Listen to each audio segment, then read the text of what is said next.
Desde Panamá hasta México. Sígale el pulso a la información mesoamericana desde la visión de los movimientos sociales. Informativo Voces Nuestras, una producción de la Asociación Voces Nuestras. Hola, hola, qué alegría encontrarnos una vez más desde este rincón de Mesoamérica que resiste, sueña y se organiza. Le habla Génesis R. Cruz y le doy la bienvenida al informativo mesoamericano Voces Nuestras en su emisión número 922. Muchísimas gracias por acompañarnos, sea de donde sea que nos esté escuchando. Y es que en una región donde pasan tantas cosas al mismo tiempo, detenerse a escuchar, a comprender y a conectar con las historias de nuestros pueblos también es una forma de hacer comunidad. Por eso, semana a semana ponemos la mirada en las luchas, las esperanzas, las denuncias y las propuestas que nacen desde Centroamérica y México. Porque detrás de cada noticia hay personas defendiendo derechos, construyendo alternativas y sembrando futuro. Este informativo es posible gracias a nuestra red de corresponsales en Mesoamérica y a todas las radios aliadas que mantienen viva esta conversación colectiva a través de las ondas sonoras en sus territorios. Vamos con los titulares del informativo mesoamericano, Voces Nuestras de esta semana. En Guatemala, familias recuperan la memoria y dan sepultura a víctimas del conflicto armado. En El Salvador, la reducción de las lluvias y las fuertes sequías complican la producción agrícola. En Panamá, movimientos sociales denuncian retrocesos a 2 años del gobierno de José Raúl Mulino. En Costa Rica, el Festival del Orgullo de Occidente visibiliza la diversidad del corazón de las comunidades. En Guatemala, vicios jurídicos y violencia en la toma de posesión del rector Walter Mazariegos Violis. En Nicaragua, denuncian la detención del obispo Juan Abelardo Mata tras pedir oraciones por la iglesia y por las personas exiliadas. En México, revisión del Tratado de Libre Comercio marca una nueva etapa en la relación comercial con los Estados Unidos. En Honduras, organizaciones presentan un nuevo recurso contra la Ley de Protección al Sector Agroindustrial. Y en Latinoamérica, comunidades afectadas por el doble sismo en Venezuela siguen esperando ayuda del Estado. Aquí se escuchan las voces de las mujeres y hombres que construyen Mesoamérica día a día. Informativo Voces Nuestras. Ustedes mismas están juntando esas voces que muy pocas veces no se escuchan y que ustedes las tienen ahí para que se siga difundiendo la voz. Y entonces creo que eso es lo más maravilloso, ¿no? El que ustedes también sean portadoras de ese conocimiento, pero que no solamente se los están quedando, sino que también están divulgándolo. Las felicito por eso y pues también agradecerles por lo que están haciendo para el mundo. Mi nombre es Angélica Tolentino. Yo soy de la radio Guayacocotla, que está ahí en Veracruz, en México. Voces Nuestras, Centro de Comunicación Educativa. Seguimos las voces nuestras. En Guatemala, la búsqueda de memoria, verdad y dignidad continúa en Guatemala.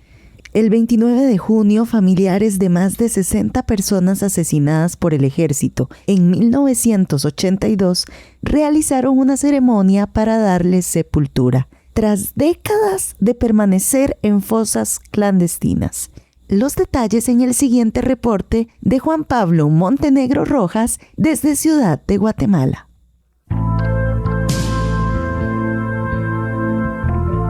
Un capítulo de nostalgia y alegría se pudo observar en el cementerio Paricoj, ubicado a 86 kilómetros de la ciudad capital, en el municipio de San Martín Jilotepeque, departamento de Chimaltenango.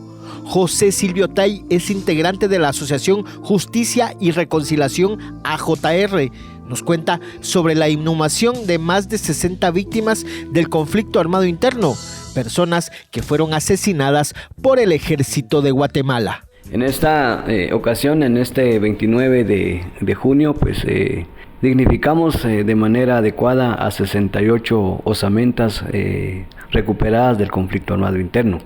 Básicamente de 3 hechos. Hay osamentas que fueron ejecutadas de manera extrajudicial, es decir, son de extrajudicial judicial.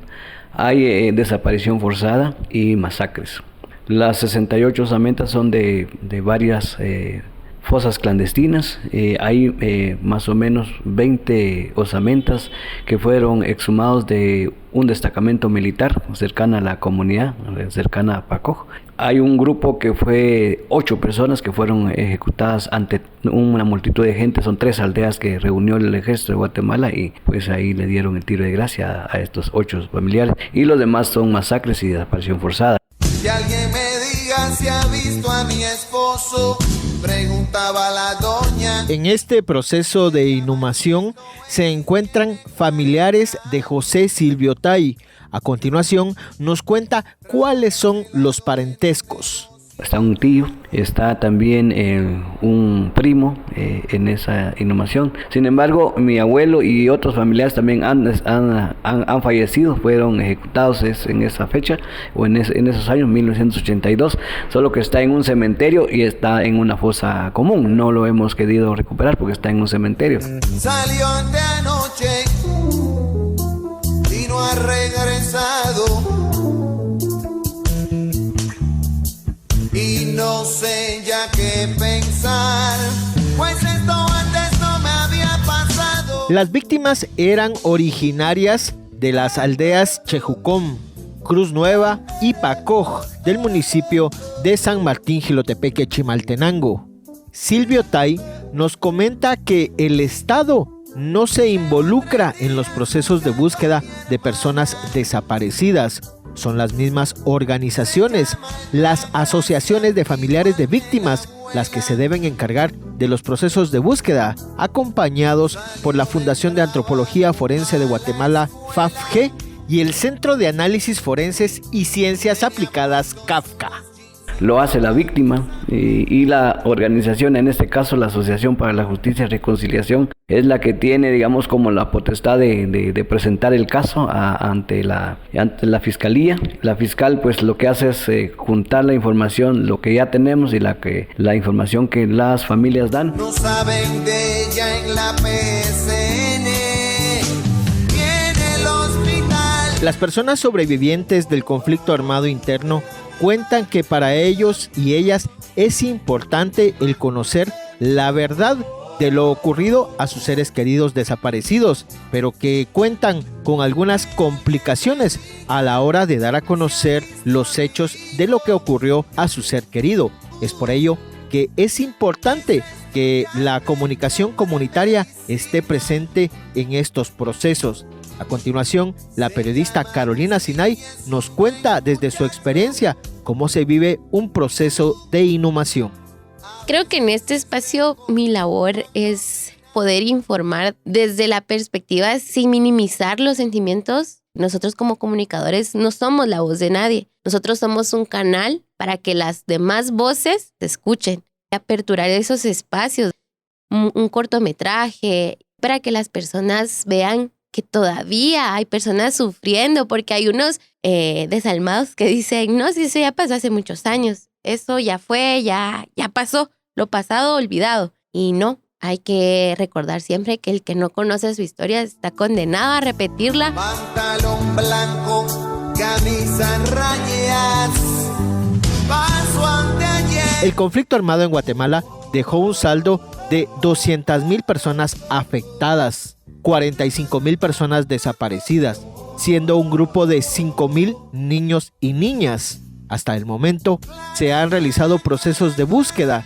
y se continúa exigiendo justicia en los tribunales para poder juzgar a los criminales de guerra que durante 36 años provocaron dolor en los hogares guatemaltecos. Toques de puerta, quejas por dioses, platos rotos. Para la radiorevista Voces Nuestras en Costa Rica, desde Ciudad de Guatemala informó Juan Pablo Montenegro Rojas.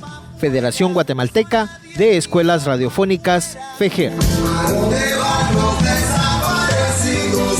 Buscan el agua en los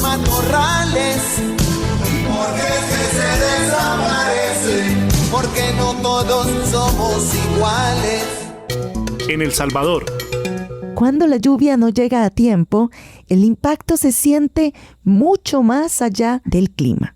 En diferentes regiones del Salvador, la crisis climática, la temporada de canícula y la presencia del polvo del Sahara han provocado una reducción de las precipitaciones que ya está afectando a los cultivos y aumentando la presencia de plagas. Katy Ventura, desde Radio YSUCA, nos explica más en la siguiente nota.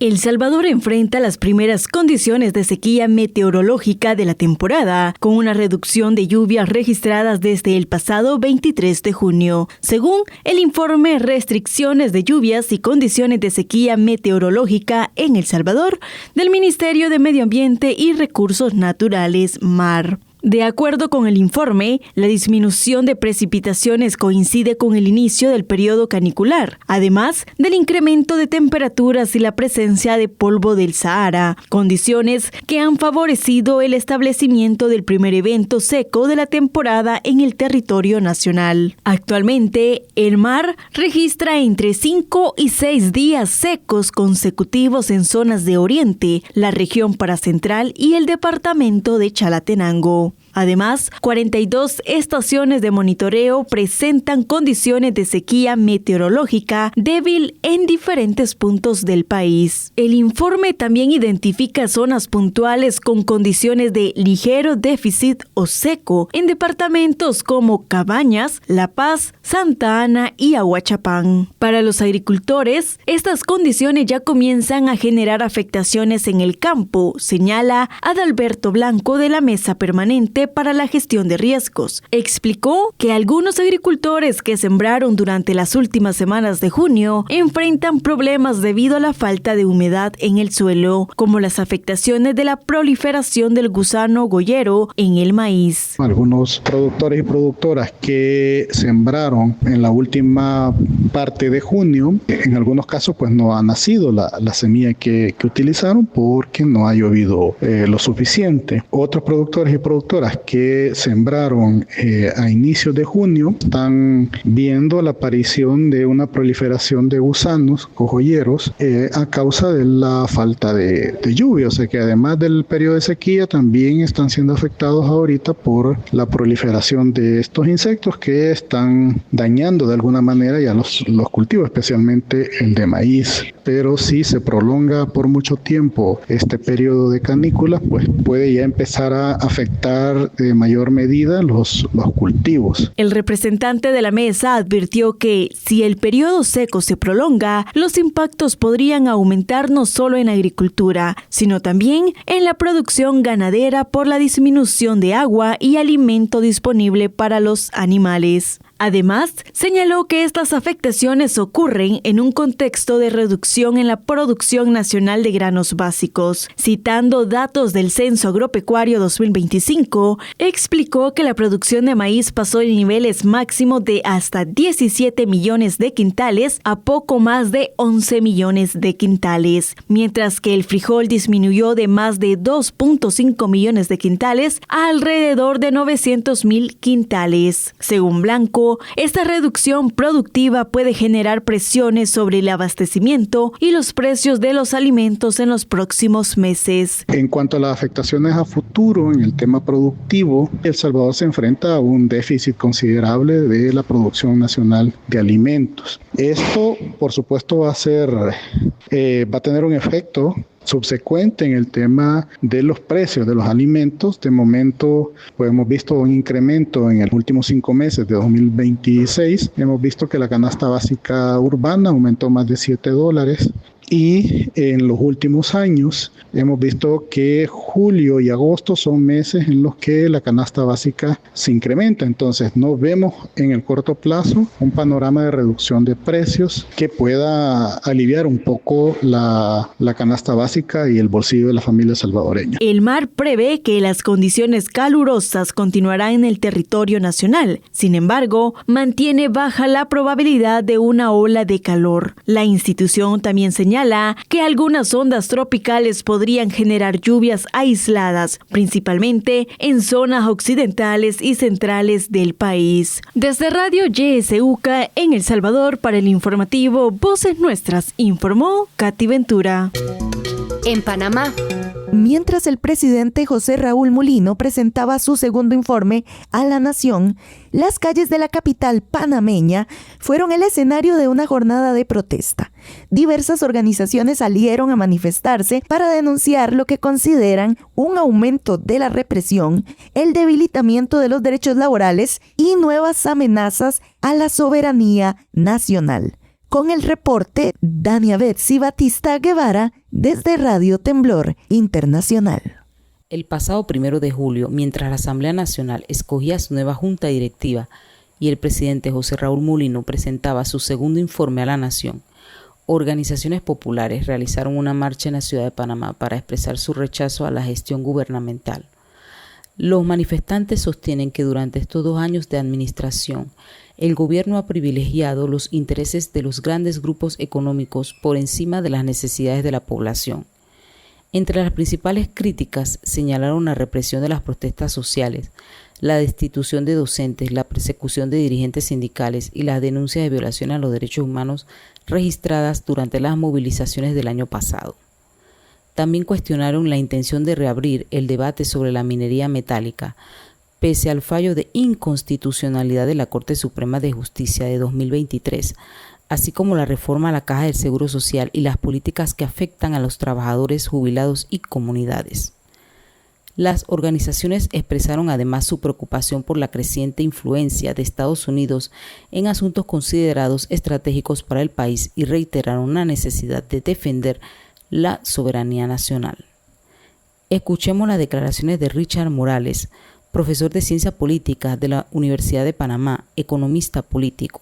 El discurso del presidente Mulino en la elección de la nueva directiva de la Asamblea fue un desperdicio de tiempo. Se dedicó a repetir las mismas promesas que lleva 2 años haciendo.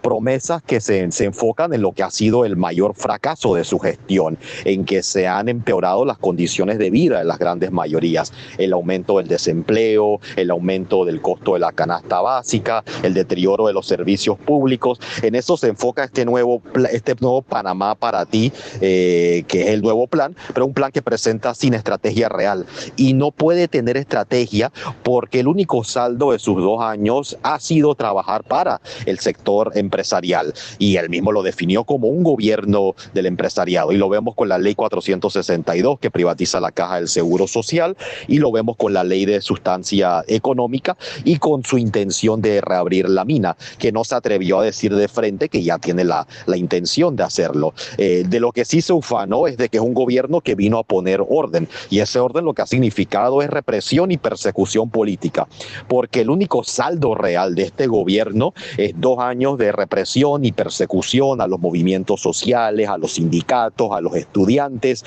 a los sectores campesinos, indígenas, a todos aquellos que han manifestado su descontento con un gobierno que ha sido un absoluto fracaso y para colmo es un gobierno que baja línea para aprobar o para elegir una presidenta de la Asamblea Legislativa que está vinculada al narco. Ahí vemos el total cinismo de un gobierno que dice estar atacando el crimen organizado, pero que a la vez es cómplice de la penetración de este en los órganos de gobierno. Estamos ante un gobierno que ha fracasado, que no le queda de otra que seguir prometiendo, que se da golpes de pecho de la represión y que es un absoluto retroceso. Y por eso este discurso de la Asamblea recibió como respuesta de la población en general la indiferencia, porque saben que nada va a cambiar, porque nada está cambiando. Para los sectores movilizados, el balance de estos 2 años de gobierno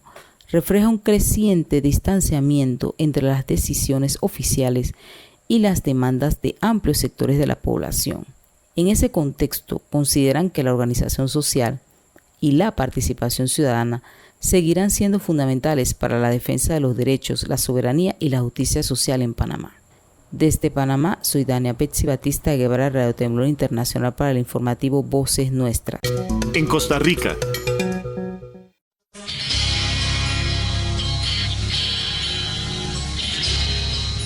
no todas las personas pueden ir a la Marcha del Orgullo en San José. Por eso, las organizaciones comunitarias del occidente de Costa Rica decidimos traer el orgullo hasta nuestros territorios. El segundo Festival del Orgullo de Occidente reunió este 27 de junio a personas, colectivas y organizaciones LGTBIQA+, en La Galera, en San Ramón de Alajuela. Más que una celebración de la diversidad, el encuentro reafirmó que la defensa de los derechos humanos también se construye desde los territorios y que el orgullo no pertenece únicamente a las grandes ciudades. Mi nombre es Adrián Calvo Galde. Actualmente vivo en San Ramón de Alajuela, pero soy originario de una comunidad en el cantón de San Carlos, así que soy migrante interno, formo parte del colectivo Gente Diversa. Este es un colectivo, una agrupación que tiene sus inicios en el año 2012, que se configuró a partir de experiencias de personas jóvenes, en su mayoría migrantes internas y también migrantes externos, que buscaban generar un espacio de apoyo, de acompañamiento y también de incidencia política a nivel local, a nivel regional, porque la mayoría de iniciativas que se dan en el país de Costa Rica son principalmente en la gran área metropolitana, específicamente en el Valle Central. Mi nombre es Guillermo Matute, soy coordinador de Bikers Trans y No Binarias, coordinador en De Rojo al Púrpura, también estoy con Gente Diversa y con Voces Libres. Me parece importante realizar un Festival del Orgullo en Occidente, que espero que siga creciendo, que varias colectivas se hayan unido y se haya podido crear este espacio ya por segundo año consecutivo. Me parece súper genial. Muchas juventudes, muchos jóvenes necesitan estos espacios, que no se sientan solos, ¿verdad? Y que la diversidad está en todos los lugares, ¿verdad? No solo en el GAM. Entonces, para eso nos unimos varias orgas y que la gente se sienta cómoda en su territorio. Costa Rica enfrenta un aumento de los discursos de odio y persisten múltiples desafíos para las personas de las disidencias sexuales. Por eso, iniciativas como el Festival del Orgullo de Occidente fortalecen las redes comunitarias, acercan espacios seguros a las poblaciones fuera del gran área metropolitana y visibilizan que la igualdad también se conquista desde las comunidades. Básicamente se va configurando a partir de experiencias, intereses e iniciativas de distintas agrupaciones, organizaciones y colectivas de la región de Occidente, que buscan de alguna manera visibilizar el tema de la disidencia sexual y de género en la región.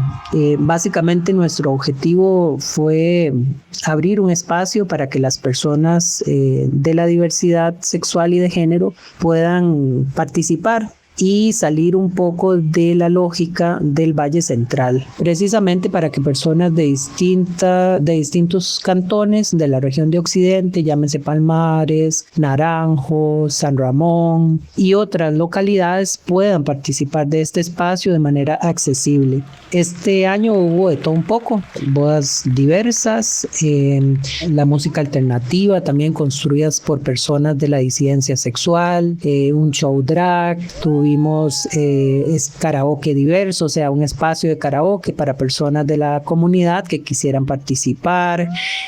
Tuvimos un taller sobre por qué se conmemora el orgullo a nivel internacional y a nivel nacional, donde también recuperamos la memoria histórica de personas que han sido importantes en términos de la política social, en términos de la política pública nacional, y que han trabajado por el reconocimiento y ampliación de derechos de la población LGBTIQ+. Quiero envolverme en tus brazos, que no quede entre tú y yo un espacio.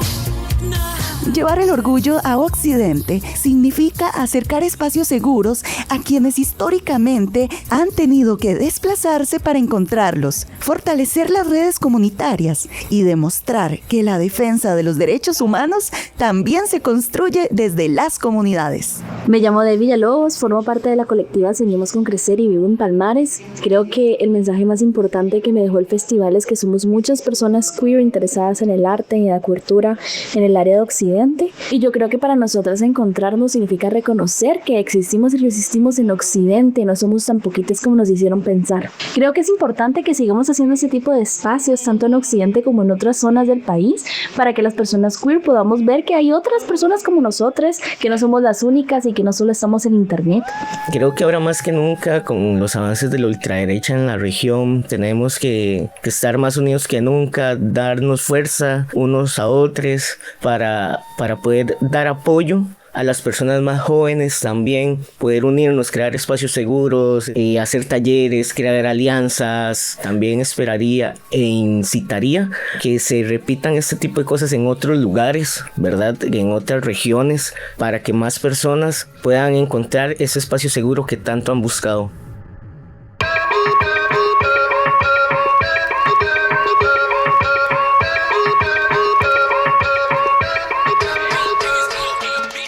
El orgullo no es solo una celebración, también es memoria, organización y una apuesta colectiva por territorios donde todas las personas puedan vivir con dignidad, libertad y sin miedo. Añejado en años y nadie nunca pagó por los daños. Me pesa el lamento, espesa la mente, demente, inconsciente, mis muertas lo sienten. Me pesa el lamento, se cae tan lento, estudiante preso, preso tu derecho. En Guatemala, Walter Mazariegos Violis ocupa por segundo periodo consecutivo el cargo de rector de la única universidad pública de Guatemala. Con señalamientos de fraude, vicios jurídicos y hechos de violencia, el pasado 1 de julio tomó posesión del cargo. El abogado Mario Trejo y el periodista Marco Hernández comentan desde la perspectiva jurídica y periodística cómo transcurrió la toma de posesión en el campus universitario. La cooptación de la Universidad de San Carlos de Guatemala afectará a todos los guatemaltecos, concluyó el abogado Trejo. La nota con el corresponsal Herbert Reyes.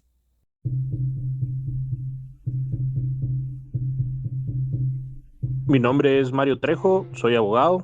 En cuanto a la situación de la Universidad de San Carlos de Guatemala y específicamente a la situación de la reelección del rector para un nuevo periodo del 2026 a 2030, desde que se inició el proceso en la convocatoria en el mes de enero de 2026 y iniciaron las elecciones de los 34 cuerpos electorales en el mes de febrero y marzo, se ha venido viciando y obstaculizando todo el proceso con varias ilegalidades realizadas donde no permitieron llevarse a cabo algunas elecciones en algunos cuerpos electorales, en otras pues fueron viciadas, se negó la participación de planillas. Finalmente pues de las elecciones que sí se llevaron a cabo y que la gran mayoría de los cuerpos electorales fueron de oposición al rector actual que pretende reelegirse o que ha pretendido reelegirse, el Consejo Superior Universitario, violentando la misma normativa de la Universidad de San Carlos, anula las elecciones de varios cuerpos electorales que, si bien la ley o la ley orgánica de la universidad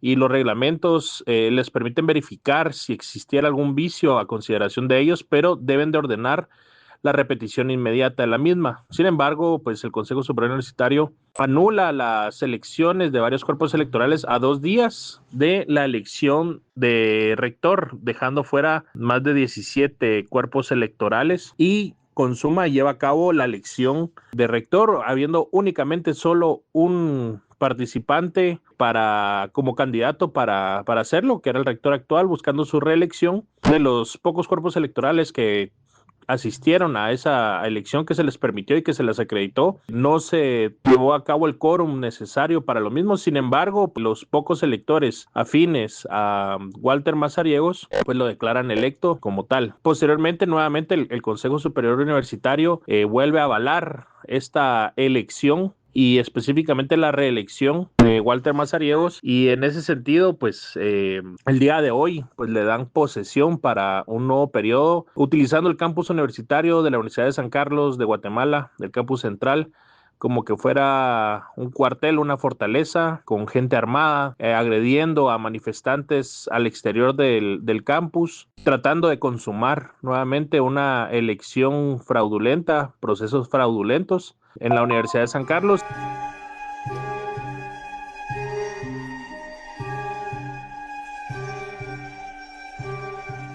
Soy Marco Hernández, reportero de la Federación Guatemalteca de Escuelas Radiofónicas FEGER y de su noticiero Mayacat. Este miércoles 1 de julio nos tocó dar cobertura a una extensa jornada en la Universidad de San Carlos.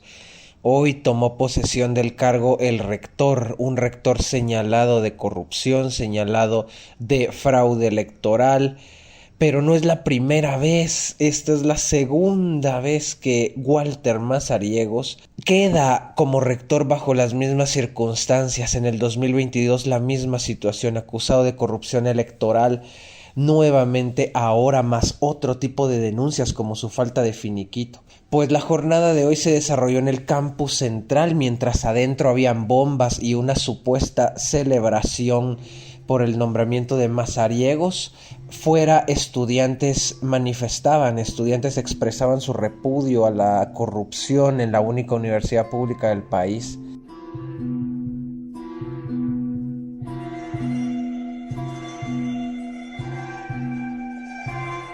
La manifestación escaló al nivel de que Mazariegos envió personal, envió gente enmascarada, grupos de facto, de choque, para enfrentarse a los estudiantes legítimos que se oponen a la administración de Mazariegos por otros 4 años en la rectoría. Hubo intercambio de insultos, intercambio de bombas. Los allegados de Mazariegos lanzaron bombas, botellas, piedras, a lo cual los estudiantes respondieron. Hubo un intercambio durante todo el día. Un estudiante resultó herido ya para las horas de la tarde por las bombas, las piedras. Policía Nacional Civil en el lugar, pero no detuvieron a los manifestantes afines a Mazariegos que lanzaban los objetos, incluso dispararon. Desde dentro de la universidad dispararon y la policía no hizo nada.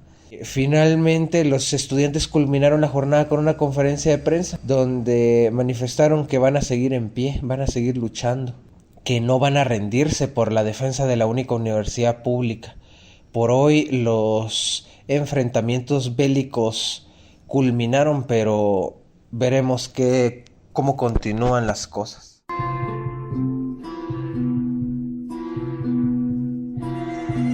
Esto pues nos afecta a todos como país, como Estado, ya que no se respeta el Estado de Derecho, la legalidad, se ha quebrantado procesos en todo este tema de la elección, y la cooptación de la Universidad de San Carlos nos va a afectar a todos los guatemaltecos como tal, y la universidad pública en cuanto a la educación superior y el desarrollo del país. La educación pública universitaria, la educación superior, debe ser garantizada desde el Estado. Para el informativo mesoamericano Voces Nuestras, reportó desde la ciudad de Guatemala Herbert Reyes. Aquí se escuchan las voces de las mujeres y hombres que construyen Mesoamérica día a día. Informativo Voces Nuestras.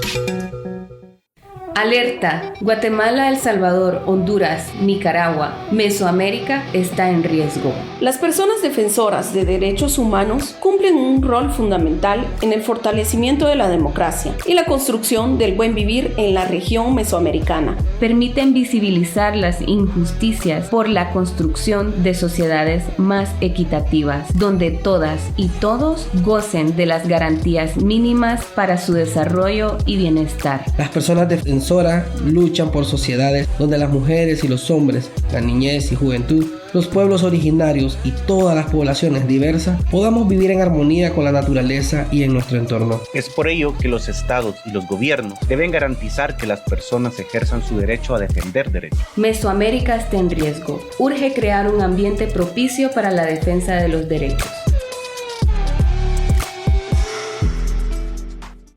En Nicaragua. Después de oficiar una misa en la que pidió oraciones por la iglesia perseguida y por las personas exiliadas, al día siguiente fue detenido el obispo emérito de la ciudad norteña de Estelí, Juan Abelardo Mata, de 80 años de edad. El régimen Ortega Murillo no da tregua a la libertad de expresión, ni siquiera a las personas adultas mayores, quienes exponen a la cárcel por el solo hecho de pedir oraciones. Así denunció el sacerdote exiliado Nils Hernández. El obispo fue detenido el lunes 29 de junio en una clínica donde acudía a una cita médica para la revisión de su marcapasos, poniendo en riesgo su vida, denunció Hernández. Pese a que el obispo guardó silencio durante largo tiempo tras recibir amenazas de detención, finalmente se atrevió a pedir oraciones por la iglesia y por las personas exiliadas. Al día siguiente fue detenido y posteriormente liberado, pero permanece bajo arresto domiciliario, según denunció el sacerdote. Mira, hay algo que es bastante preocupante. Personalmente para mí es la salud de Monseñor, porque como se conoce que él tenía una cita con el cardiólogo el día lunes, se sabe de que él celebró la Eucaristía en la parroquia El Calvario, y ahí fue donde él hizo la oración por la iglesia perseguida, por los obispos en el exilio y por todos aquellos que están en el exilio. Ese fue el pecado mayor que él cometió. Por eso es que lo capturan. Pero el lunes también él tenía que ir a un chequeo regular con su cardiólogo. Eso es un elemento muy importante. Su edad, 80 años, él se retiró porque él cumplió con su misión como obispo. Le aceptaron su retiro y él estaba silencioso, pero también hay otra cosa, que él dio una declaración, creo que fueron unos meses antes o unos días antes, no me recuerdo, que fue acerca de un muchacho que está aquí en Denver, Colorado, que es un médico, que él también se benefició de una universidad que Monseñor también tenía allí en su diócesis, que fue también confiscada. Y el muchacho pues está aquí, gracias a Dios, porque Monseñor también fue muy instrumental en la educación de este joven Visquito también. Entonces hay varias escenas que Monseñor es una persona muy importante, una voz bien crítica, y entonces que en el tiempo en que él estaba como el ordinario de la diócesis de Estelí, él fue muy crítico con la dictadura, y entonces él estuvo en silencio por un tiempo, y ahora solamente por orar por sus hermanos, orar por Nicaragua, eso fue lo que sucedió. Entonces, es preocupante porque su salud, ¿qué va a suceder si él está bajo esta tensión? El corazón es bastante, no sabemos qué condición tiene con su corazón. Él está bajo bastante presión y entonces es un anciano. Sí. La edad, pero él se mira bastante fuerte. Pero también hay que ser consciente que algo puede suceder. ¿Ve? Entonces, esa es la preocupación que yo tengo también. Además del obispo, también fueron detenidos el sacerdote Francisco Morales, párroco de la iglesia de El Calvario de Estelí, donde Monseñor Mata celebró la misa del 28 de junio, y el diácono Wilfred Araúz Rodríguez, director del Colegio Fe y Alegría de Estelí. Ambos fueron liberados posteriormente, aunque permanecen bajo libertad condicional. Bueno, debemos de entender de que hay miedo. Lo que digan, hay acciones bien fuertes. Si Monseñor oró, inmediatamente llega la policía. Entonces, está el miedo, la intimidación. Digas lo que digas, entonces es mejor callarte porque la cárcel está segura. La investigadora en temas religiosos, Marta Patricia Molina, desde el exilio, afirmó que la represión contra la Iglesia Católica continúa en Nicaragua. Señaló que en muchos casos es notoria la presencia de la policía en las entradas de las parroquias, donde toman fotografías a las personas feligresas que asisten a las celebraciones. En otros casos, indicó, obligan a los sacerdotes a entregar una copia de su mensaje de la homilía. La represión contra la Iglesia Católica y su feligresía ha sido condenada en múltiples ocasiones por organismos internacionales de derechos humanos, que han pedido a Daniel Ortega y Rosario Murillo poner fin al hostigamiento y respetar los derechos humanos.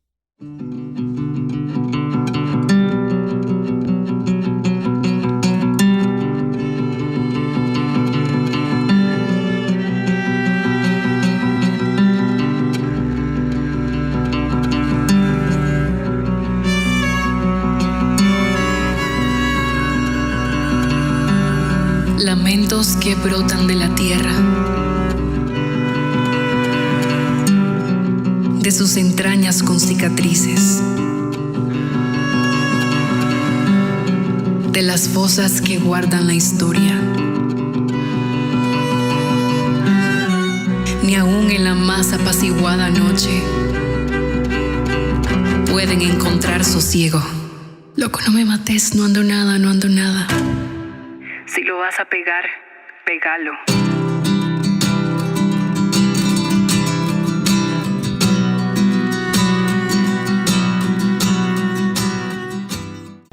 En México. Las reglas del comercio entre México, Estados Unidos y Canadá vuelven a discutirse. El gobierno de Donald Trump optó por extender el TEC-MEC, o Tratado de Libre Comercio entre México, Estados Unidos y Canadá, por 10 años más, en lugar de ratificarlo por un periodo más amplio, lo que abrió una nueva ronda de negociaciones para México, especialmente sobre los aranceles que afectan a sectores estratégicos de su economía. Escuchemos el reporte de Reina Melchor Rivas desde Radio Teocelo. Saludos América Latina. El gobierno de Donald Trump decidió no ratificar el tratado entre México, Canadá y Estados Unidos, el llamado TEC-MEC, a 16 años, mismo que se esperaba fuera hasta el año 2042. Sin embargo, solo queda vigente hasta el año 2036, como estaba programado, y se hará una revisión anual. Así lo informó este jueves el secretario de Economía, Marcelo Ebrard. Durante la conferencia aseguró que no es el peor escenario, ya que existía la posibilidad de que Donald Trump acelerara el acuerdo y estipulara cláusulas de salida, con una desintegración total en 6 meses. Estados Unidos no está de acuerdo en que extender el tratado del 2036 al 2042. El tratado queda vigente de aquí a 2036, como está programado, y haremos una revisión anual. Asimismo, nos dieron a conocer otra cosa muy importante. El día 20 de julio vamos a recibir a la delegación de los Estados Unidos, pues ahora sí, para realizar la primera revisión del tratado. ¿Por qué? Porque el 1 de julio, otro de los objetivos estipulados de esta reunión es cualquiera de los caminos que tomes, uno u otro que acabo de explicar, se inicia la revisión formal, ahora sí, que corresponde al Tratado de Libre Comercio entre nuestros países. Nosotros recibiremos el 20 de julio al equipo de los Estados Unidos y estableceremos pues cuáles son los puntos que ya avanzamos, que ya resolvimos, qué es lo que planteamos como qué podría ser este proceso cada año, cómo se podría hacer, qué pensamos nosotros que tenga sus fechas y el alcance, cómo se determinaría. Pues ya desahogamos muchos temas. Vamos a tratar de ponernos de acuerdo en objetivos y acciones para resolver las preocupaciones de cada una de las partes, particularmente las que acabo de mencionar entre Estados Unidos y México. Por ejemplo, a México, ¿qué le preocuparía? Pues la reducción de los aranceles que nos fueron impuestos el año pasado, con apego a un artículo muy famoso, 232, que no es parte del tratado, sino más bien es una decisión del presidente de Estados Unidos. Y vamos a mantener, México guarde dentro del nuevo esquema comercial que Estados Unidos está promoviendo. Recuerden que Estados Unidos está modificando su relación comercial con todos los países que tienen relación comercial con Estados Unidos al mismo tiempo. Y el objetivo de nosotros, principal, que es la instrucción que tenemos de la presidenta, es que la posición de México respecto al conjunto de países que comercian con Estados Unidos sea la mejor. Hoy lo es, sí. El tratado que tenemos y la relación comercial que tenemos con Estados Unidos, si ustedes comparan a México con el resto del mundo, tenemos uno de los aranceles efectivos más bajos y más del 80% de lo que exportamos a Estados Unidos no paga arancel. Eso no se ha modificado, no pensamos ni esperamos que se modifique. Por su parte, la presidenta de México, Claudia Sheinbaum, descartó que el tratado comercial con Estados Unidos y Canadá llegara a su fin dentro de 10 años. Con las revisiones anuales puede llegar a extenderse. Para Contacto Sur reportó desde Rayo Teocel en Veracruz, México, Reina Melchor Rivas. En Honduras. Las acciones para frenar la ley de protección al sector agroindustrial continúan en Honduras.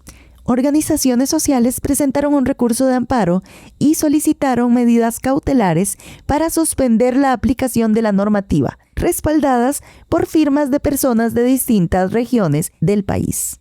Es el segundo recurso constitucional impulsado contra esta ley, luego de la presentación de un habeas corpus preventivo. Con el reporte, Pablo Martínez, desde Radio Progreso, en Honduras. Organizaciones sociales articuladas presentaron un recurso de amparo ante la Corte Suprema de Justicia. Dicha acción es en contra de la Ley para el Fortalecimiento y Protección al Sector Agroindustrial, Proyecto de Energía, Turismo y Ganadería. Sin embargo, es una segunda acción, ya que con anterioridad se había interpuesto un habeas corpus preventivo. Aunque el actuar del Poder Judicial ha sido nulo, pese a lo que supone cada acción presentada, para el abogado Edith Tábora, cada omisión del sector justicia supone una responsabilidad para el Estado de Honduras. Estas acciones, en caso de que el Poder Judicial no las vaya resolviendo, no las vaya atendiendo, implica responsabilidad. Primero, como una responsabilidad internacional del Estado, ¿verdad? Al no garantizar la protección judicial a los pueblos, a las comunidades, a las personas campesinas, indígenas y otras personas de organizaciones que se suman para hacerle frente a esta ley. Pero en segundo lugar, también hay responsabilidad de los funcionarios públicos que no atienden las garantías judiciales. ¿Pero qué significa esta ley? Christopher Castillo, coordinador de ARCA, explica que tiene varios elementos, no solo evidencia a favor de quién funciona el aparato judicial, sino que incrementa el riesgo para los defensores y defensoras del ambiente, se criminaliza la protesta social y que la normativa abarca actividades energéticas, actividades de las sedes, petroleras, entre otras. No existe un sistema de justicia funcional en el país, y esto se ha dicho porque se practica, ¿verdad?, la violencia judicial contra las personas. Primero, que ese sistema está diseñado, digamos, para evitar que todas las iniciativas de los pueblos tengan fruto, ¿verdad?, en estas oficinas, en estas paredes. Lo segundo es que hay un contexto de riesgo de asesinato, de persecución y criminalización muy grave, casi sin precedentes, contra personas que defendemos la tierra, el territorio y sobre todo quienes producen el alimento. Ante este escenario, las comunidades, sectores sociales y organizados deben articularse y promover acciones constantes para el rechazo de la ley que, junto a otras normativas, no solo vulneran garantías constitucionales, sino que blindan los derechos de los empresarios por sobre la vida humana. Y eso debe de frenarse, destaca la abogada Juana Esquivel, del Comité de Defensa Municipal de Tocoa. ¿Hasta cuándo? Hasta que esa ley se derogue, hasta que esa ley salga y no sea parte de la normativa que atenta, una de esas tantas normativas que atenta contra la vida de las comunidades y los pueblos. Así que, compañeras y compañeros, sigamos sumándonos, sigamos organizándonos. El camino ya fue definido y la convocatoria a movilización nacional y permanente se ha hecho. Ronnie Castillo de Ofranet señala que se harán acciones de protesta y plantones. Nos declaramos en movilización permanente y llamamos a paro nacional, a protestas, a tomas, a plantones, hasta que esta ley sea derogada, hasta que esa ley la puedan sacar de circulación y no sea aplicable. Por eso hemos llamado al presidente, al ministro de Seguridad, al director de Policía, para que no aplique una ley ilegal, una ley inconstitucional, una ley contra la convención, una ley inconvencional. Con la acción interpuesta, le piden a la sala que el amparo sea otorgado y se ordene a las autoridades de gobierno no desarrollar desalojos ilegales y sin fundamento y se abstengan de reprimir y usar la violencia contra la gente de las comunidades. Para Zona Informativa, Pablo Martínez. En Latinoamérica. Han pasado varios días desde el doble movimiento sísmico que golpeó distintas comunidades en Venezuela, pero para miles de personas la emergencia continúa. Mientras avanzan las labores de búsqueda y remoción de escombros, las comunidades afectadas siguen reclamando mayor presencia estatal, apoyo psicosocial y ayuda humanitaria. Nos amplía la información Alexander Medina desde Venezuela. A 6 días del doblete sísmico que estremeció al menos 7 estados de Venezuela, el boletín actualizado de este martes 30 de junio, dado a conocer por el diputado Jorge Rodríguez, indica que el número de fallecidos subió a 1.943, que se registran más de 10.500 heridos y más de 6.500 personas han sido atendidas en centros hospitalarios. Sin embargo, Rodríguez no informó el número de personas desaparecidas, que según algunas estimaciones de organizaciones de la sociedad civil venezolana y de Naciones Unidas, la cantidad pudiera sobrepasar las 50.000. En la zona de desastre de La Guaira y Caracas continúan trabajando brigadas de rescatistas de al menos 20 países, pero las personas que aún quedan en esos lugares piden más presencia del gobierno venezolano. A las autoridades primero que se hagan presentes y tengan empatía con ellos, para empezar por allí. Piden que se aboquen más voluntarios para la remoción de escombros. No piden que estén 4 o 5 grúas para un edificio, sí piden más máquinas para que hagan el trabajo de la remoción de escombros, porque tiene una para 3 edificios inmensos y se hace insuficiente. Por supuesto, también el calor, el olor está bastante fuerte en la zona, llovió el día de ayer, la noche de ayer. Mientras, la donación de insumos y materiales siguen llegando a los sitios más afectados, provenientes de varias regiones del país, de venezolanos en el exterior y de distintos gobiernos. Centro de acopio de la Universidad Católica de Andrés Bello, extensión Guayana. En estos momentos nos sentimos con el corazón así de grande, de que hemos enviado más de 200 toneladas de insumos, han llegado a nuestra universidad en Caracas, a Cáritas y a otros centros de acopio como Chacao y también La Carlota. Seguimos trabajando. En estos momentos es importante que podamos colaborar con el tema de los niños, es decir, estamos necesitando ropa interior nueva, tanto para hombre, dama, niño, niña.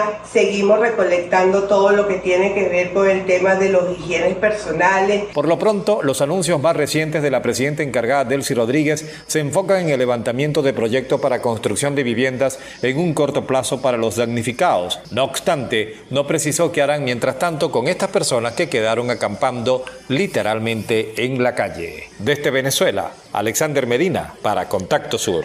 Nos unen nuestros territorios, nuestras historias, nuestras culturas.